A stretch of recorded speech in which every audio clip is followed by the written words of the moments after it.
அடுத்ததாக நம்ம ஸ்வர்ணாம்பிகையுடைய சந்நிதி கிட்ட இருக்கோம். தாயார் ரொம்ப அழகா அலங்கரிக்கப்பட்டிருக்காங்க. இவங்களுக்கான நம்ம எப்படி வேண்டுதல் வைக்கணும் தாயார்கிட்ட?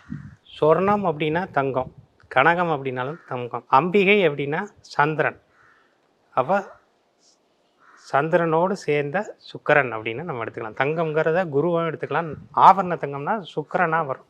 பேர்லேயே சொர்ணாம்பிகை அப்படின்னு இருக்கிறதுனால அம்பாளை வழிபட்டீர்கள் என்றால் உங்களுக்கு சொர்ணத்திற்கு பஞ்சம் இருக்காது அப்படிங்கிறது தான் ஒரு இது. ஏன்னா நான் இங்கே வந்துட்டு போன உடனேயே அந்த காலகட்டத்தில் நானே தங்கம் வாங்கக்கூடிய அமைப்பு ஏற்பட்டது.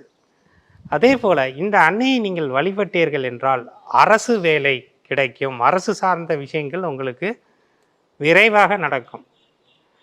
அரசியல்வாதிகளாக இருக்கக்கூடியவர்களுக்கு பதவி பட்டம் இதை மாதிரி எலெக்ஷனில் ஜெயிக்கிறது இதை மாதிரியான விசேஷமான இதெல்லாம் இவங்க கொடுப்பாங்க.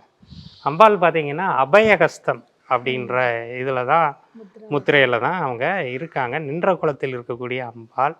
இங்கே திரிசூலம் கூட வடிவமைக்கப்பட்டிருக்கு. இந்த அன்னை பெயர்லேயே சொர்ணாம்பிகையாக இருப்பதால் இங்கே வழிபடக்கூடியவர்களுக்கு கணவன் மனைவியிடையே ஒரு இணக்கம் இருக்கும், ஒற்றுமை இருக்கும்.